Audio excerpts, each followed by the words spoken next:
en algún lenguaje. ¿Cuál lenguaje quiero yo que utilicen? El que usted sepa manejar. Profe, pero yo no sé manejar ninguno porque resulta que cuando llevé la materia,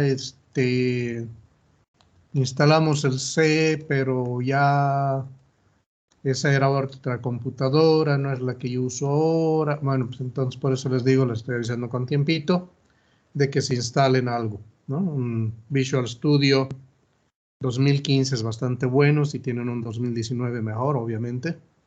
Yo voy a trabajar con el 2015. Una mejor noticia que esa todavía es de que se puede programar como macro en Excel. Nos permite hacer acciones repetitivas en Visual Basic en Excel. Entonces, la herramienta que usted guste, pero va a perfeccionar el manejo de ello. Bibliografía recomendada. La bibliografía que encargan todos los docentes de esta materia es la primera que está ahí, el Chapra y Canale. Métodos numéricos para ingenieros. Creo que la que anda rondando por ahí es la 5ª edición. Sirve. La 7ª es la más reciente, digamos, la de 2015. McGraw-Hill. Voy a ver si les puedo compartir eso en el Moodle. Y les estoy poniendo enlace en el Moodle a la biblioteca virtual. No sé si ustedes han estado manejando la biblioteca virtual de la EMI. Pero ahí en la biblioteca virtual de la EMI están esos 2 libros que están viendo ahí, Nieves y Domínguez, Métodos numéricos aplicados a la ingeniería, y Vázquez, son 4 autores, ¿no? Por eso dice et al. Métodos numéricos para la física y la ingeniería.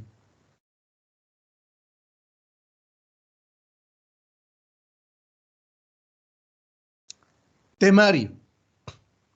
El temario de métodos numéricos son estos 5 temas de acá.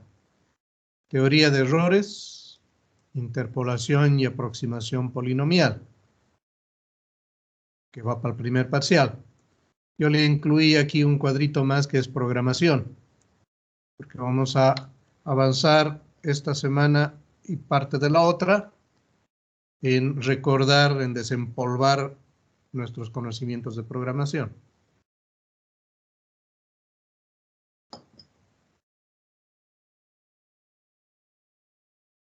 Vamos a hacer cositas sencillas aquí con la teoría de errores.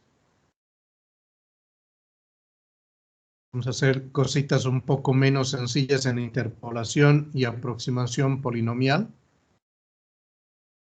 Lagrange y esas cosas. Ustedes han visto, ¿no? Las ecuaciones de Lagrange, de Newton, todo eso. Entonces, ese tipo de cositas vamos a hacer, pero ya desde el punto de vista de métodos numéricos. Es decir, con métodos que nos permita acercarnos a un resultado final lo más cercano posible, y la cercanía de ese resultado lo vamos a medir sacando el error porcentual de nuestro resultado en base a la sucesión de aproximaciones que vamos a ir haciendo. Lo propio va a pasar con ecuaciones lineales y no lineales.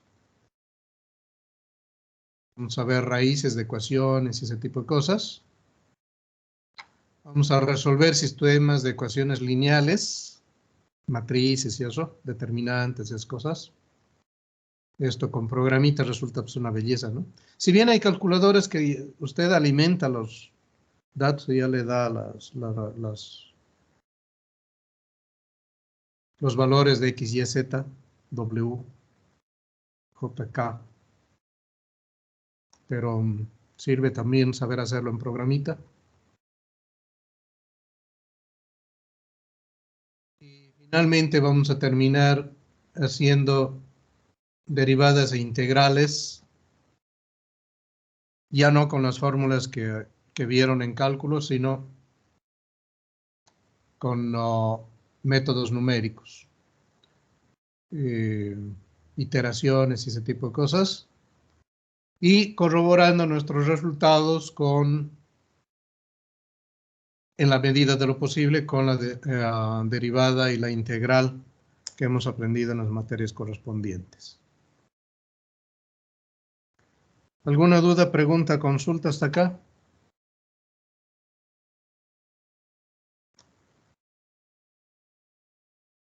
Está facilingo, ¿no? Se ve materia de descanso.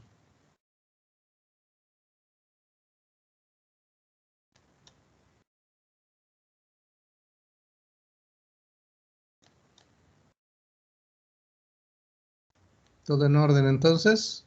Continuamos. La evaluación ya la conocen, ¿no? Primer parcial 30%, segundo parcial 30%, evaluación final 40%. Para el primer parcial va a entrar teoría de errores e interpolación y aproximación polinomial. El calendario actual está de que la semana de exámenes será del 23 al 28 de agosto. Me imagino que como estamos comenzando una semana tarde, esto se va a cambiar también en una semana, primera semana de septiembre o algo así. El segundo parcial, vamos a ver ecuaciones lineales y no lineales, raíces por lo general,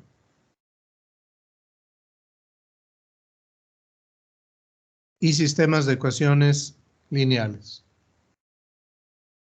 ¿no? Los métodos que ustedes han aprendido desde la secu, nada más que ahora sistematizado.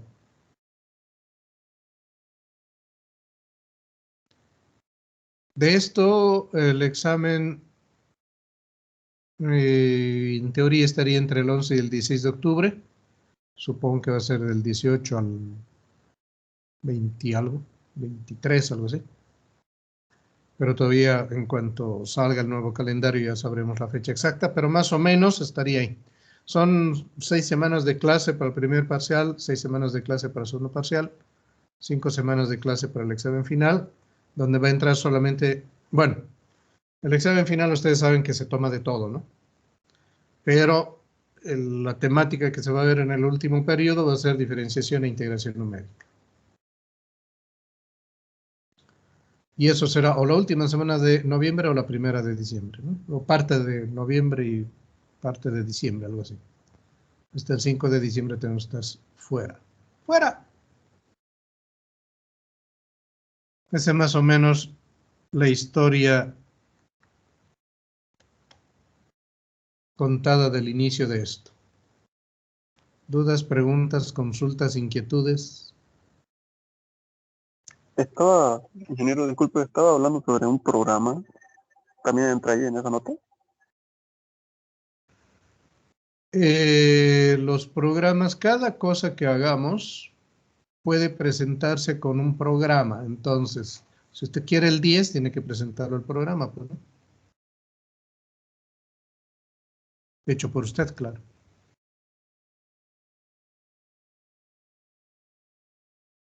O sea, cada método se puede hacer con software, un programa.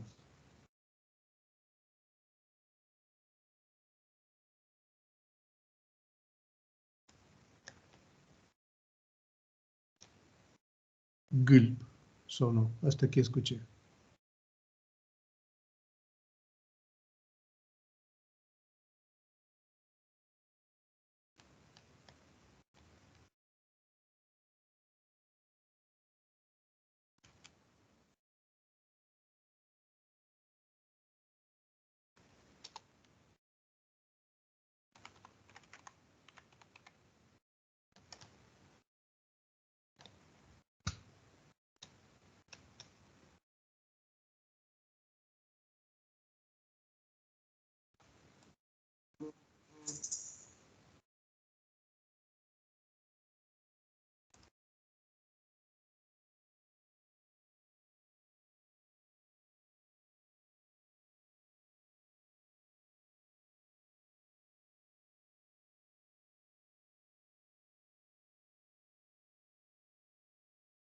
afinando lapicitos.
Bien, vamos a ver quién recuerda algo de programación.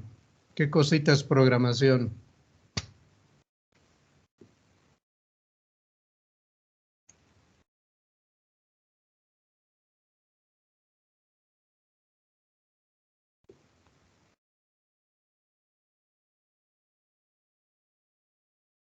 ¿Quién sabe qué es programación?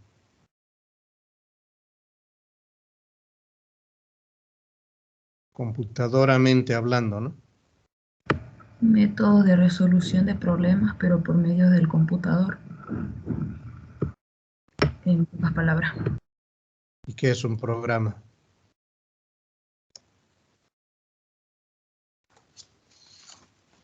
Es cuando voy a salir con... No, es otro tipo de programa.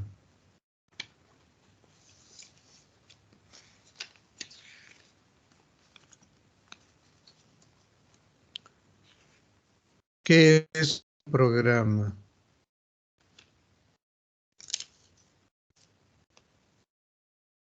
Es ¿Qué inscribir cosita es un... instrucciones, ¿Verdad? es para inscribir instrucciones e indicarle a la computadora sobre los datos y cómo debe procesar la información. Es una serie de instrucciones que le damos a la computadora para resolver una determinada situación, problema o para dar una determinada solución. Bien. Entonces el programa también, bueno, en la computadora básicamente podemos decir de que se divide en hardware, que es la máquina, ¿no? El material del que está hecho la computadora, y el software, que es la sustancia que no se puede tocar, ¿no? La sustancia que es medio etérea, que son los programas, los datos. ¿Los datos son software? No, software son programas solamente. Entonces, los programas son conjuntos de instrucciones detalladas que controlan y coordinan los componentes de una computadora y controlan las operaciones de un sistema informático.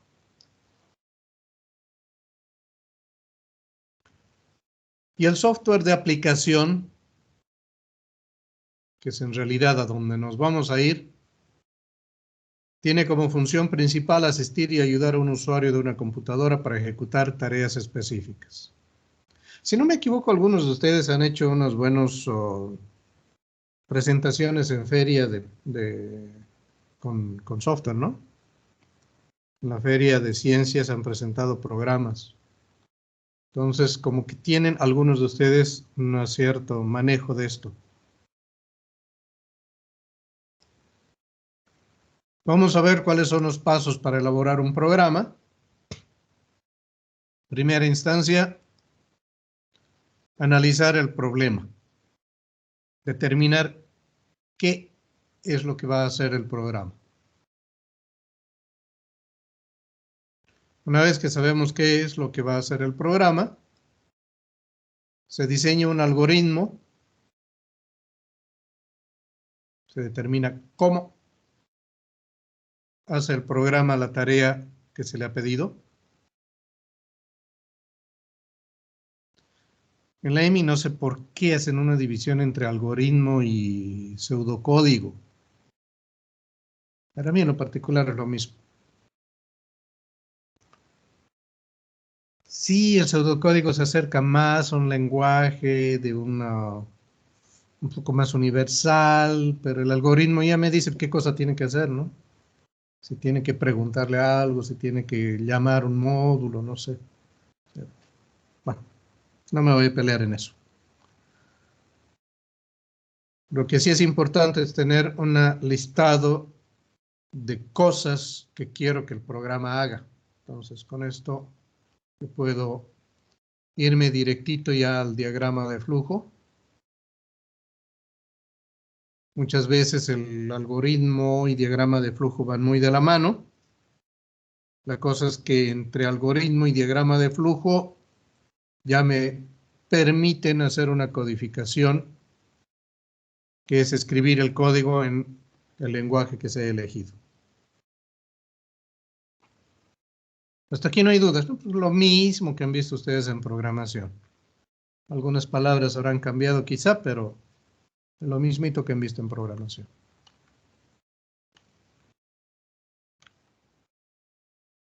Finalmente, la compilación y ejecución del programa.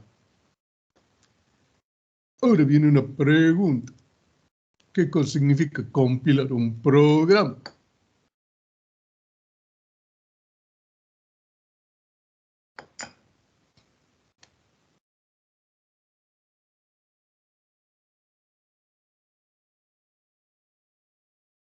¿Qué significa compilar un programa? El transformarlo en un lenguaje, o sea, el programa informático a lenguaje en un programa de otro formato. Al lenguaje máquina, ¿no? De un lenguaje más o menos medio humano al lenguaje que entiende la computadora. Esa es la compilada. ¿Y qué significa? Ustedes se acuerdan cuando les puse las diapositivas de requerimientos.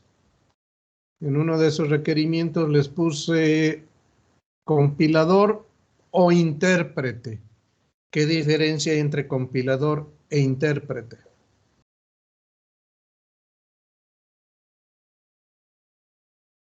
Ahí, ¿para qué hace esas preguntas difíciles? Pues, ingeniero, un malito. ¿Qué diferencia hay entre compilar e interpretar?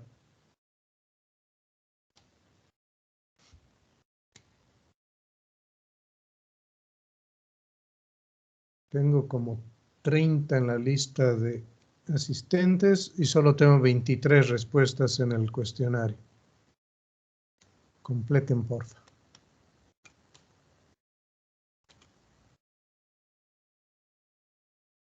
¿Qué es un intérprete de un programa? Saca la guitarra, el bombo y se pone a cantar intérprete. No. ¿Qué es un intérprete de un programa?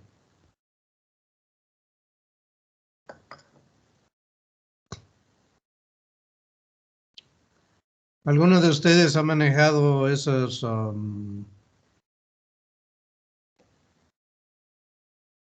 herramientas que existen como el MATCAD, el Hay otras herramientas de esas, ¿cómo se llaman? Entonces, es un programa que traslada programas a otro fuente, a otro más grande, ¿no? No, eso sí no es. MATLAB, ¿qué otra cosa más hay?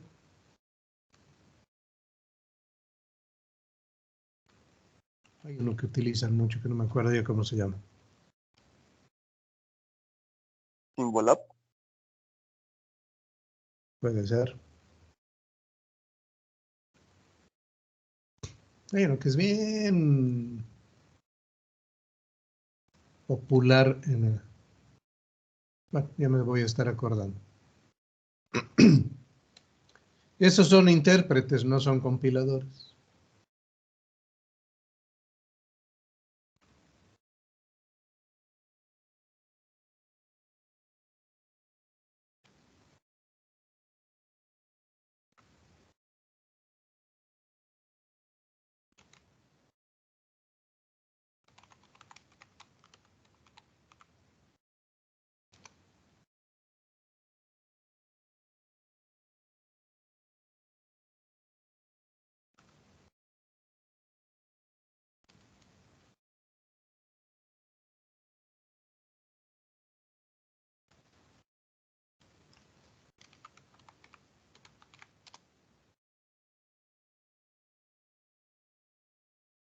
MATLAB Simulink.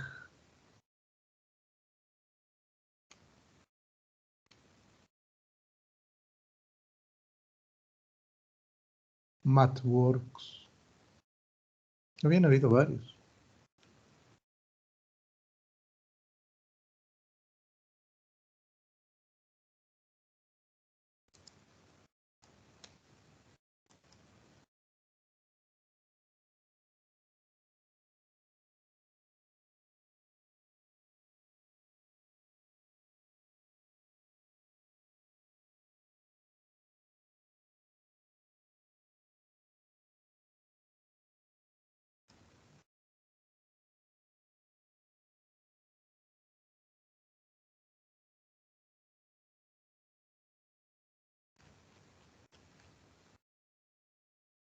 Parece que el MATLAB es el más popular porque ese tiene esta para hacer gráficas y todo eso. Pero repite, estos son intérpretes, no son compiladores. ¿Por qué son intérpretes y no compiladores?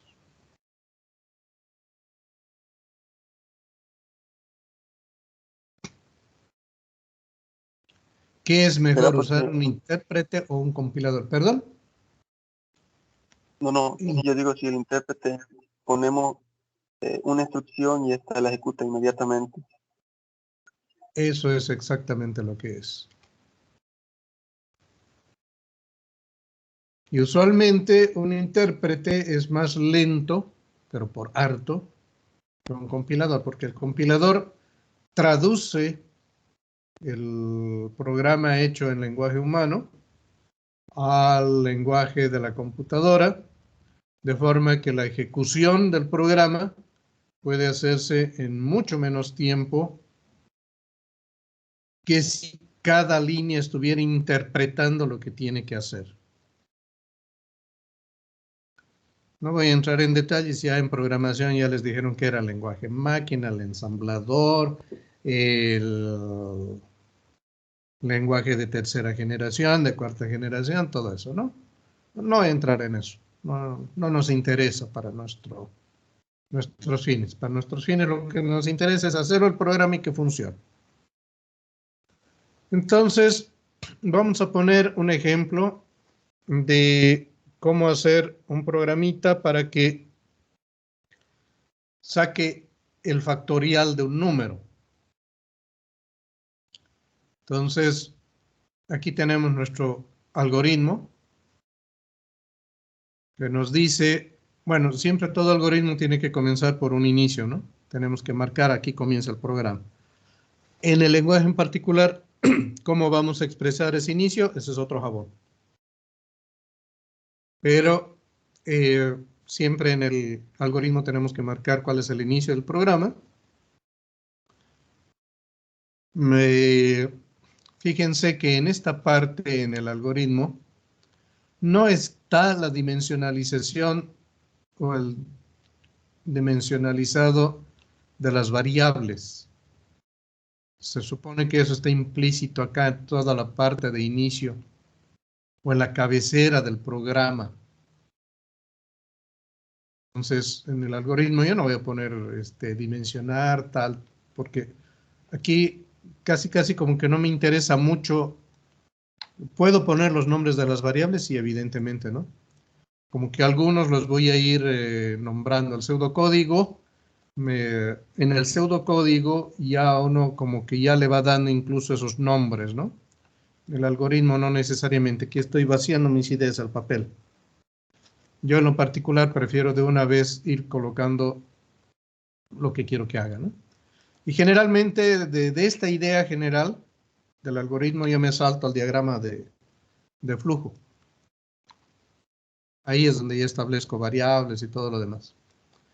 Entonces, en este caso vamos a obtener el factorial de un número, entonces tengo que leer el número de algún lado, sea de un disco, de un teclado, de un escáner, de lo que fuera, de algún periférico tengo que leer el número.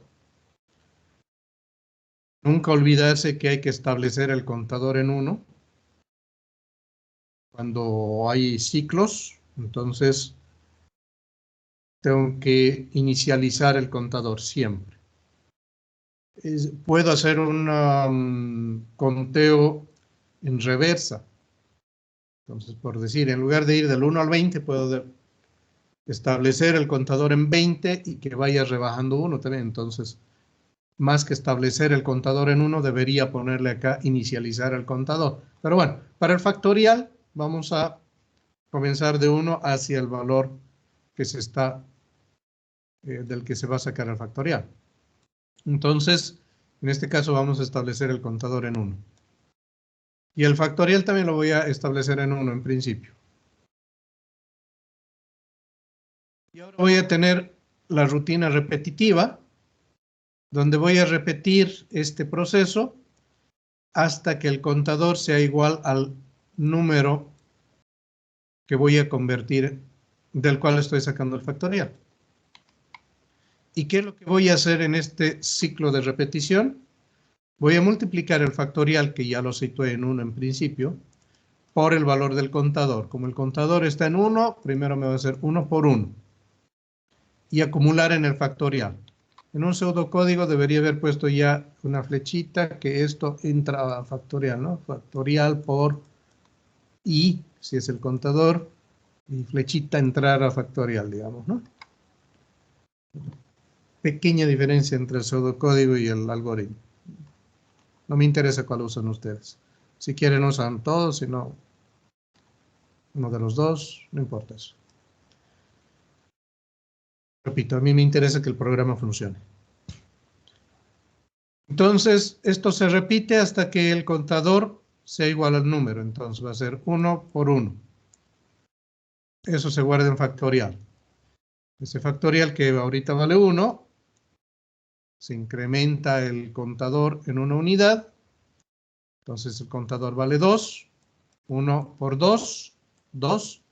Se almacena en factorial. Aumenta el contador una unidad. Repite. 2 por 3, 6. Ahora ya comienza a variar, ¿no? Se aumenta el contador en 1, vale 4.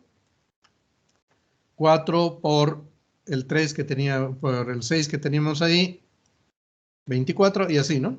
Hasta llegar al valor del número. Entonces, a nosotros nos han enseñado que el factorial debemos multiplicar hacia atrás. Bueno, aquí lo vamos a ir multiplicando hacia adelante, no importa, funciona.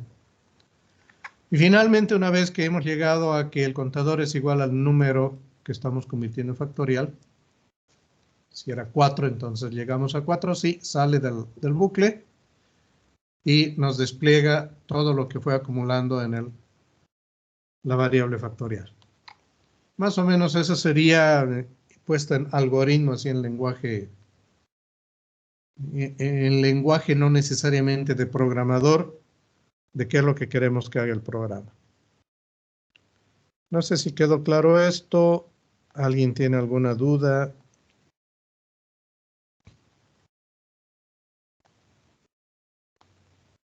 ¿Todo está bien? ¿Ya van recordando su clase de programación? Profe, nosotros hacíamos módulos, no nos andábamos con ciclito. Bueno, ya está bien, calma. Sigamos. El diagrama de flujo, que viene a ser el paso siguiente, ya sea al pseudocódigo o al algoritmo,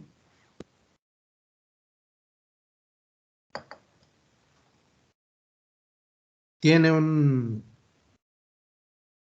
unas ciertas claves también, las cuales se sitúan gráficamente. El diagrama de flujo es una representación de un programa mediante bloques. Y esos bloques son inicio o fin de programa, que puede ser una elipsita. Yo siempre ponía una elipsita, aunque no sé, bueno. En algunos libros van a encontrar una figura un poquito diferente, ¿no? Es como un rectángulo con las esquinas redondas, algo así. Para mí es una elipsita. Y siempre esa elipsita se pone al principio o para marcar el final del programa. El cuadro de lectura o de entrada y salida que utilizan mucho ese rectángulo. En la antigüedad se utilizaba un símbolo como el de una tarjeta, puesto que antes las computadoras funcionaban con tarjetas, ¿no? Entonces, uno no tenía acceso al teclado. En realidad se perforaban unas tarjetas y esas tarjetas eran las que la computadora leía secuencialmente. Uno se tropezaba en el colectivo y se le hacía un puré todo su listado. Bueno, entonces voy a irme con lo actual. Esa es la lectura. O escritura también, algunos utilizan para dar resultado. Yo prefiero utilizarlo solo para lectura. Proceso siempre es un rectángulo, siempre ha sido rectángulo y ojalá siempre siga siendo un rectángulo. Proceso es la instrucción misma, ¿no? La ejecución de algo. Asigno un dato a una variable. Multiplico algo por algo y pongo eso en una variable. Divido entre algo, sumo más algo, resto algo, y todo eso guardo en una variable. Todo eso son procesos. Proceso es un rectángulo. Para decisión existen varias formas de esquematizar una decisión. Tradicionalmente era un triangulito nomás, cuando solamente había sí o no como respuesta. Pero después comenzaron a aparecer respuestas múltiples, ¿no? Posibilidades múltiples de desviar la atención del programa dependiendo de si algo era falso o verdad, si algo cumplía un determinado criterio, etcétera. Podíamos tener varios criterios, ¿no? Apareció en un momento dado, por ejemplo, la instrucción case en el Pascal, que después se ha utilizado en C y en otros lenguajes, donde se podía seleccionar si algo, una variable obtiene tal cual o perengano valor, entonces tenemos diferentes puntos de salida, ¿no? Por decir algo, la entrada a este bloque puede ser por acá y tengo múltiples salidas dependiendo de las posibilidades de respuesta. Algunos le hacen un rectangulito como este, un diamantito como este, y abajo le ponen como un arbolito, ¿no? Con todas las diferentes posibilidades de respuesta. También es válido. Cualquiera de esas sintaxis funciona. Bucles. Este también ha ido evolucionando. El que se utiliza más comúnmente hoy en día son el rectangulito con dos piquitos, donde el programa, o sea, se ingresa al bloque de decisión por acá Y acá nos dice, esto es una cosa repetitiva. Te vas a ir en la primera pasada hacia abajo. Entonces el siguiente bloque de proceso, por ejemplo, estar aquí abajo, o decisión, o lo que fuera. Y una vez que se cumplan todas las vueltas, te vas a ir por acácito, ¿no? Luego aquí está la parte de proceso, y va a decir al proceso, hay que hacer esto, escribir, leer, lo que fuera.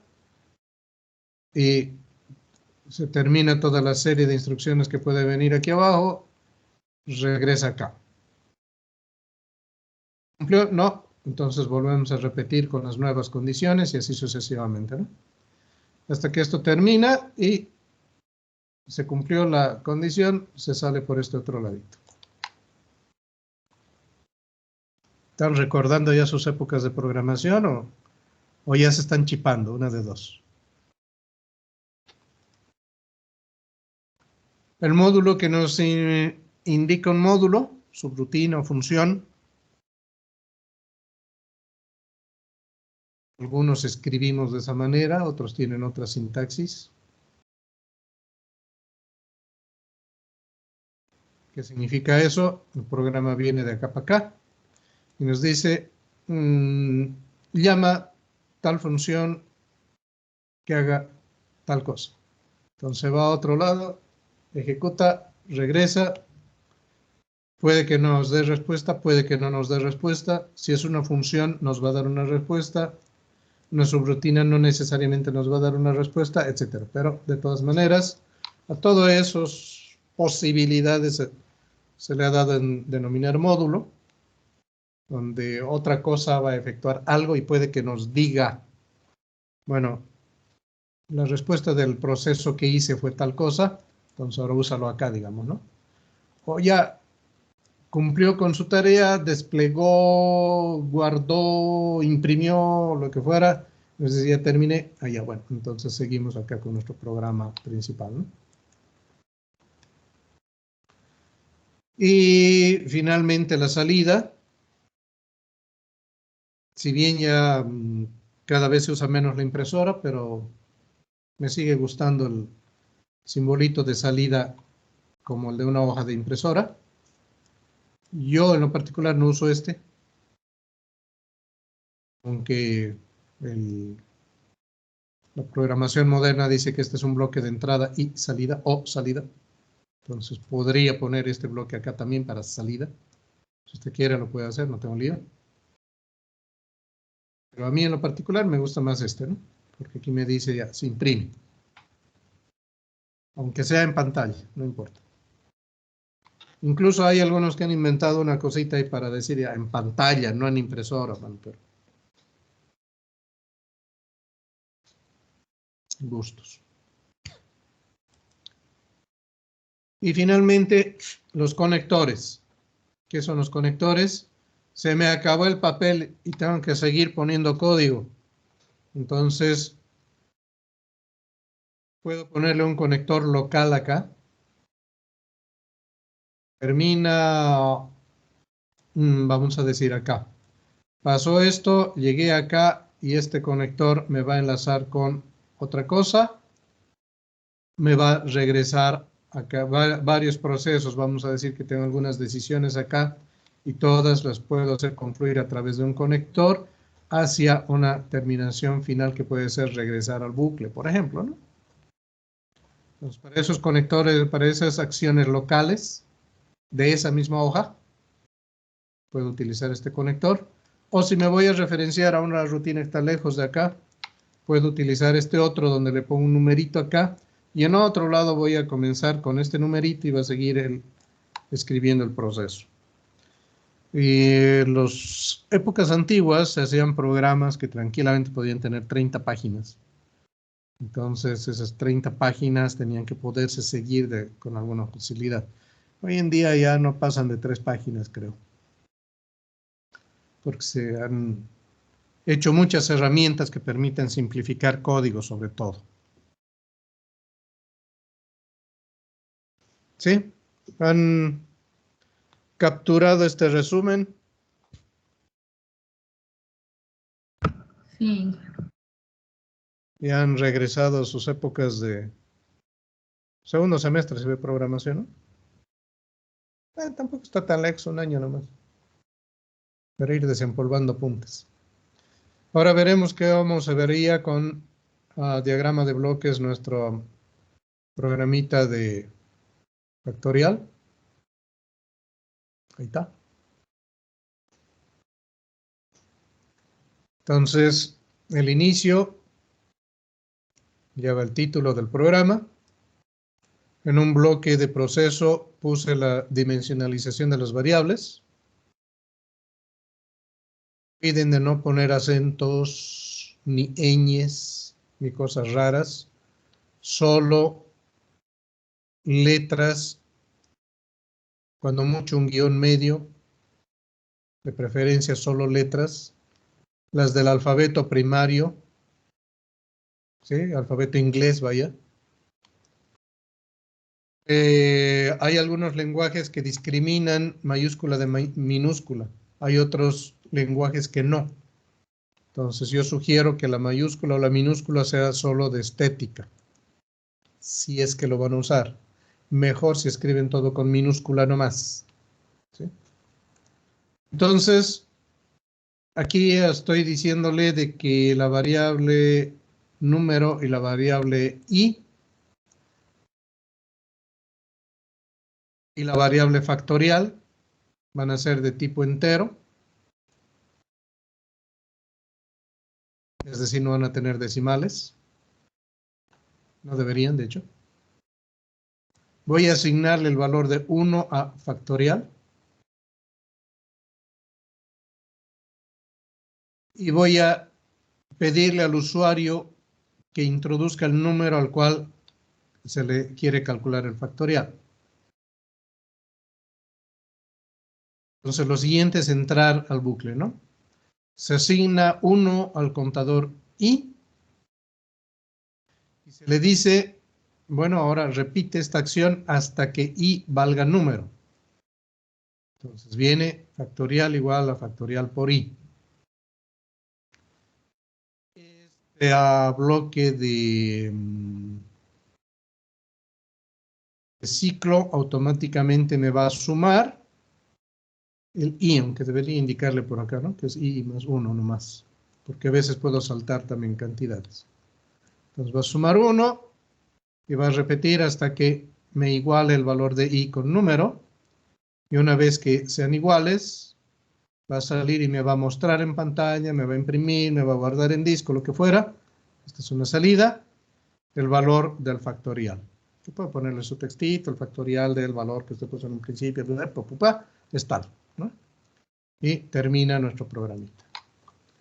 Éxito sería en diagramita de bloquitos. Entonces, ¿hasta qué hora es la clase?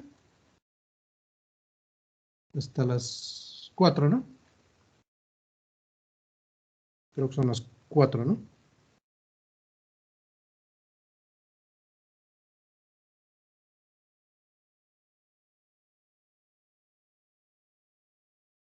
Sí, ingeniero.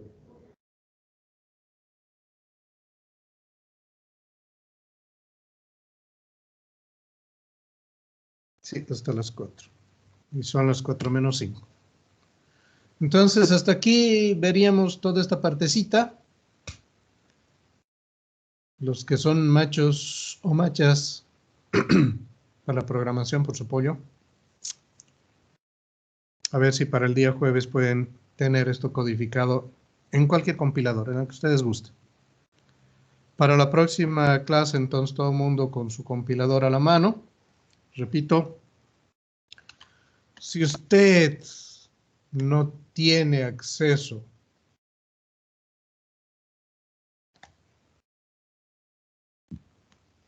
a un compilador, no ha conseguido el Visual Studio,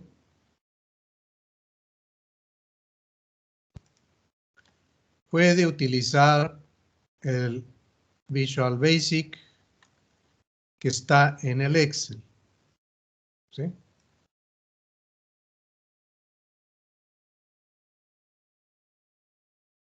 Ahí tenemos un Visual Basic que podemos utilizar. Gratisito viene. Claro, si usted tiene el Excel original, ¿no? Si no lo tiene original, pues ya no salió gratisito. Pero bueno, no importa. Está. Ahí está el...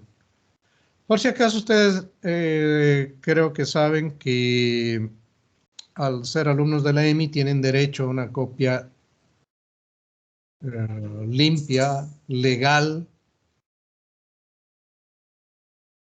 del Office 365. Entonces ahí en este Excel que ustedes están viendo ahorita en su pantalla es la copia legal de Office 365 de la EMI. Por si acaso, ese 365 que le estoy hablando, tienen que descargarlo a su computadora, no manejarlo en la nube. En la nube no van a tener estas funciones. Entonces, mientras usted sea alumno de la EMI, tiene derecho a una licencia legal. Y puede usar todas las funcionalidades de esa licencia legal. ¿Ok? ¿Dudas, preguntas, consultas, quejas?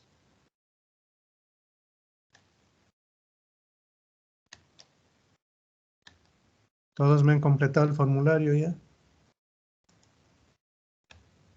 Parece que sí. Ingeniera, disculpe. ¿Perdón? La tipo de tarea que dio para hacer el código, ¿se puede hacer en C++? Puede hacerlo en C++. Perfectamente lo puede hacer. Muchas gracias. Tengo 31 asistentes, solo 29 respuestas. Me faltan 2, por favor, por llenar formulario. Háganlo para que yo pueda tener una lista completa del curso.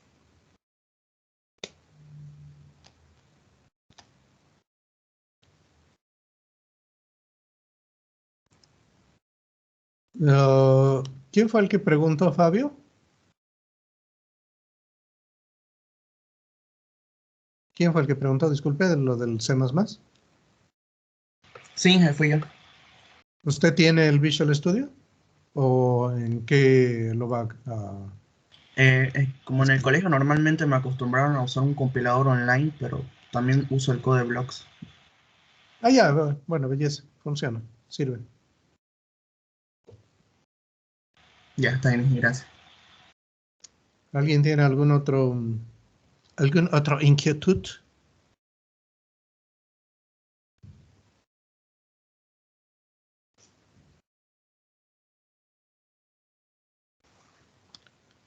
Bueno, les agradezco mucho entonces por su gentil atención.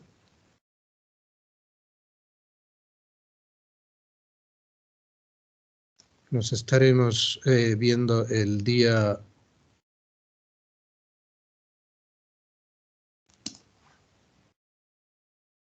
jueves. Que tengan un buen día. Gracias. Hasta luego, ingeniero. Que tengan buenas tardes. Hasta luego.